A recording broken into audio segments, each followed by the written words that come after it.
Et bonjour à tous. Voilà, on se retrouve à bord de Saori et aujourd'hui, petite vidéo toute simple où on va tout simplement établir les voiles.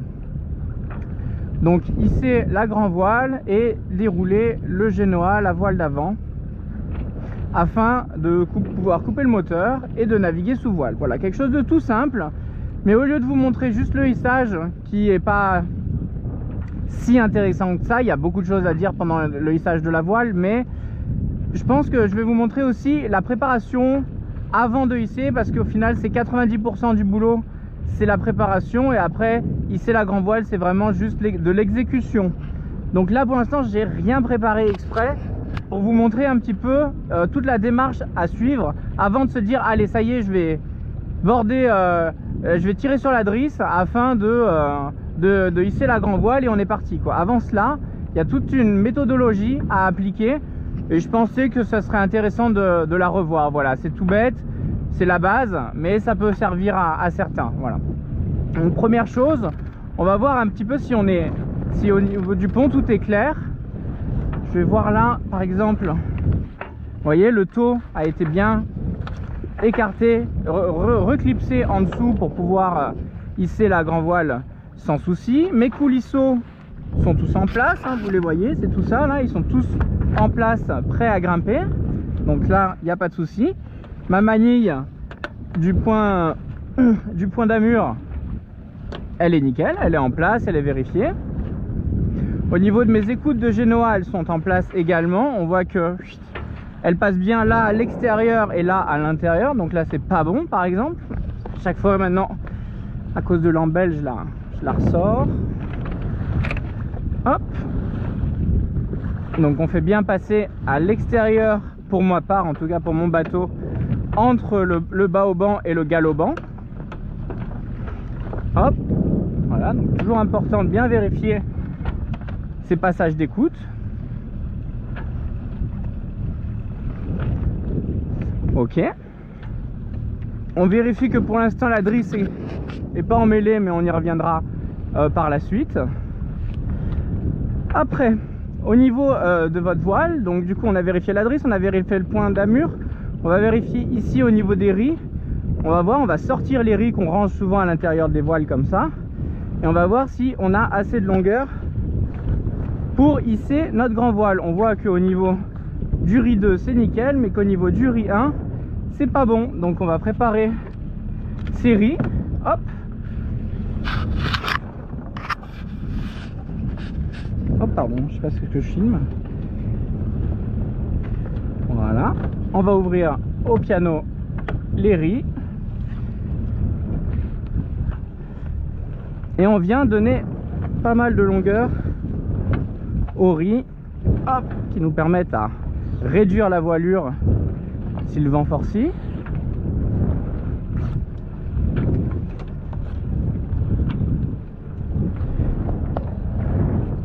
Hop, voilà, on est bon pour les riz. Maintenant on vérifie bien le reste, on est parfait. On va gentiment préparer notre drisse de GV et également notre brosse d'enrouleur, que ça soit bien clair pour qu'on n'ait pas de mauvaises surprises. Voilà.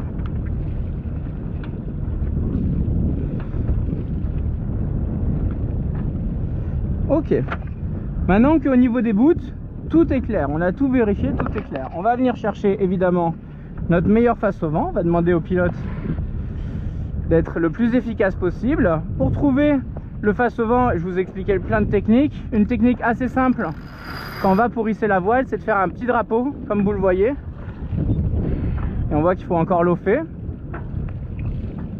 Vous hissez la voile de 1 mètre, 1 mètre 50.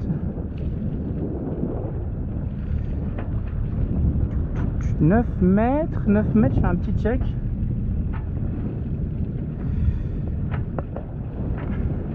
Petit check carto pour pouvoir voir si on n'a aucun problème de vent, si on n'a pas de haut fond qui vont nous embêter pour tenir notre face au vent. Donc il n'y a aucun souci.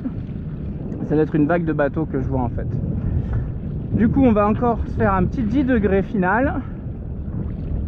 Voilà, et maintenant que vous êtes face au vent, tout n'est pas fini. Il faut absolument libérer la tension dans la baume, que vous voyez qu'elle là elle est maintenue au maximum parce qu'elle est à poste pour pas qu'elle se batte dans tous les sens.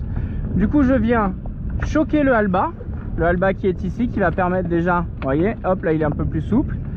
Et je viens également choquer en grand ma GV. Hop, voilà, je l'aide un petit peu. Et là maintenant, voilà, je vais pouvoir faire ce mouvement là qui va me permettre, qui va me faciliter énormément les derniers réglages au niveau de la tension du guindant. Voilà, donc du coup important que votre baume soit complètement libre. Attention à la tête, que ça se batte pas, là il n'y a pas de vent, mais quand il y a du vent ça saute dans tous les sens, d'accord, vu qu'elle est libre. Et après tout simplement, maintenant après on a fini toute la préparation, on passe à l'exécution.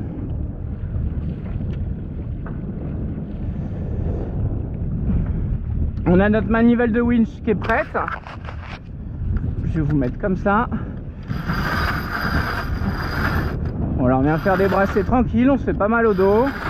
On tire jamais. Très important de vérifier si la voile ne se prend pas dans le lazy jack, dans les barres de flèche, dans je ne sais quoi. Vérifier que tous les coulisseaux sont bien passés. Vérifier que les ris ne bloquent pas. Voilà. Là vous venez, hop,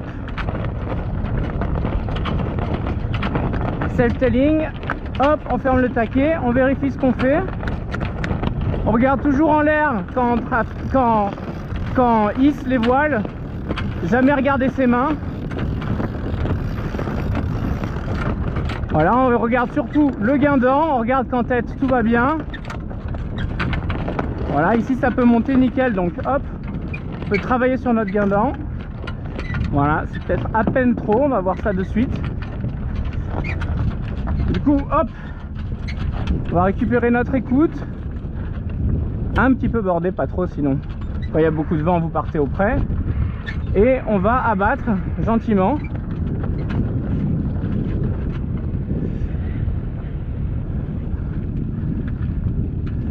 Et on voit que c'est parfait, voilà, c'est nickel, c'est exactement ce qu'on voulait. On va continuer à abattre.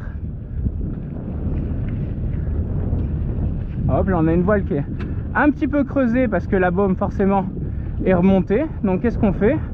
On vient finir ses réglages, on prend le halba et hop, on l'aplatit, la voile, voilà, c'est parfait. Au niveau des ris, est-ce qu'il y a des méli-mélos? Ça a l'air tout bon. On va juste reprendre le mou. Hop, pour celui-là c'est bon, et pour celui-là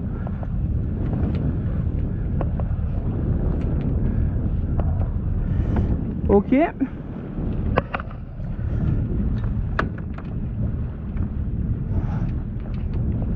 Tac, on vient préparer son écoute tribord. On voit que là ça coince un peu avec le... Hop, avec les protections anti-ragage. On va venir abattre un peu. Voilà, et donc là très important, vous pouvez faire... Attendez, parce que là c'est un sac de nœuds forcément, on va tout ranger juste après. Là on est en plein dans nos manœuvres. On remet bien clair la drosse d'enrouleur, très important. Là on voit un petit nœud.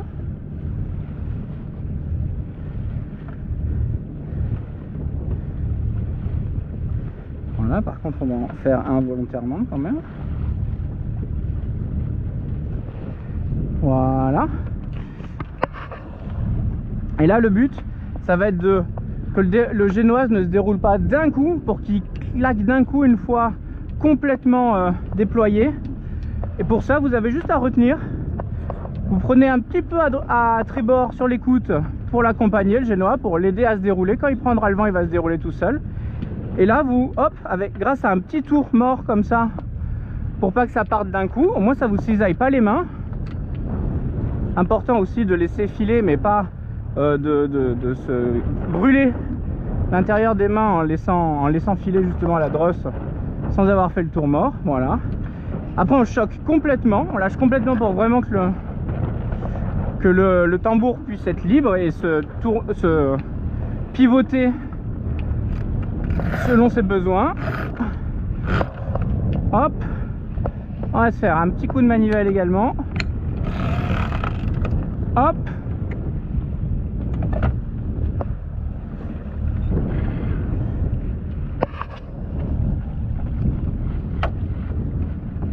Voilà, on va ralentir. Point mort. Et maintenant, ce beau travail. Maintenant, il n'y a plus qu'à. On va bien vérifier qu'il n'y ait personne là-dessous. C'est parfait. Et hop, vous venez lover, faire vos glaines si vous avez besoin.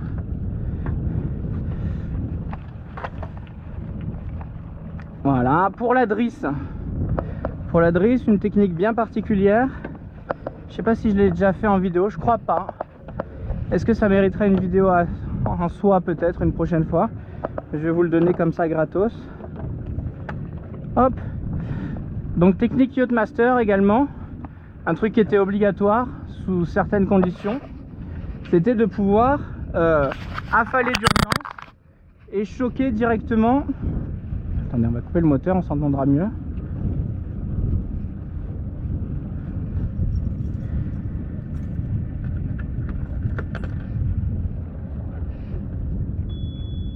Ah, quel bonheur. Donc du coup je reprends. Petit coup d'eau, excusez-moi.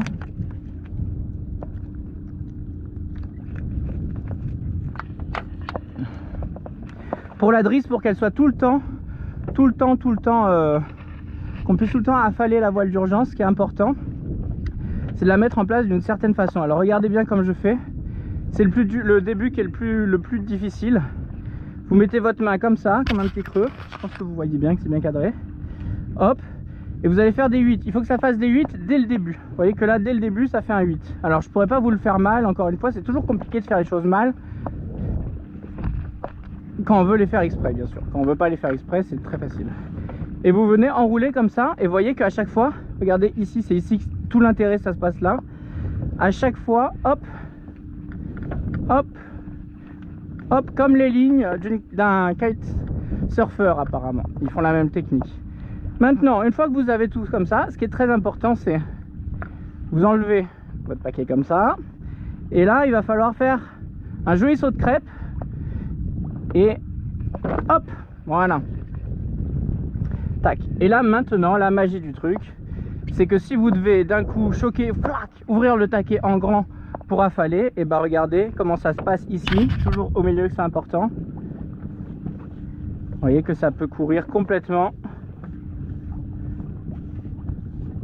Sans jamais, même à une grande vitesse en fait, c'est surtout ça, c'est que même à une grande vitesse, ça ne, je vous le refais, même à une grande vitesse, ça ne s'en mêle pas, et donc du coup c'est vraiment très pratique, très simple à faire.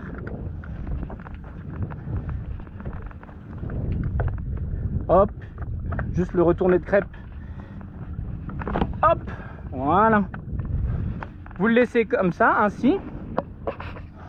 Ici on donne un tout petit peu de mou et on ferme, et on ferme, et on ferme.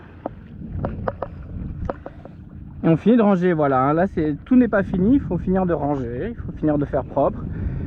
Et après on pourra finir de régler nos voiles, etc. Le boulot est infini sur un bateau. On ne s'ennuie jamais à bord d'un bateau, c'est ça qui est agréable. Il y a toujours quelque chose à faire. Et qui plus est, en solitaire, vous pouvez même pas déléguer. Donc du coup, vous êtes obligé de faire tout vous-même. Et du coup, c'est vraiment passionnant. C'est vraiment... Ça demande un challenge personnel, une autonomie, une volonté aussi pour jamais se dire bon, ça, je reporte ou je délègue. Et ça, c'est impossible. Donc du coup, ça vraiment, c'est très formateur pour le reste de la vie.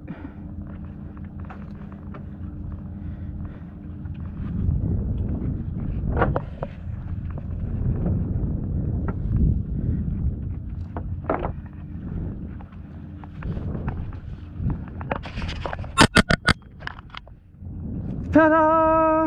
Et voilà, c'est pas compliqué, vous voyez qu'il n'y a rien de compliqué. Par contre, il faut être méthodique, comme d'habitude, Et si vous vous précipitez à peine sorti du chenal sur la drisse, il est fort probable que les ris coincent, que le halba soit encore en place et retienne la baume. Ça c'est le truc classique. Vous choquez la GV, vous pensez pas au halba. Du coup le halba maintient la baume dans l'axe, puisqu'elle est souvent reprise au port. Et parce qu'il est souvent repris au port. Et après du coup votre baume ne peut pas monter, vos réglages sont moins bons. Voilà, bah écoutez, c'est tout calme, c'est parfait. Et on va remonter au plus vite possible le vent pour vous faire un petit exercice au portant. Voilà, d'ici là, je pense qu'on a encore des choses à préparer. Waouh! Oh, qu'est-ce que c'est beau! Qu'est-ce que c'est beau, c'est incroyable. Je sais pas ce que ça rendra chez vous, mais là, c'est tout illuminé. Ça scintille dans tous les sens. On se croirait devant un champ de poudreuse. C'est assez incroyable. Et vous voyez que la visibilité commence un petit peu à se lever, pas trop côté La Rochelle, mais surtout côté Île d'Aix. La brume se lève.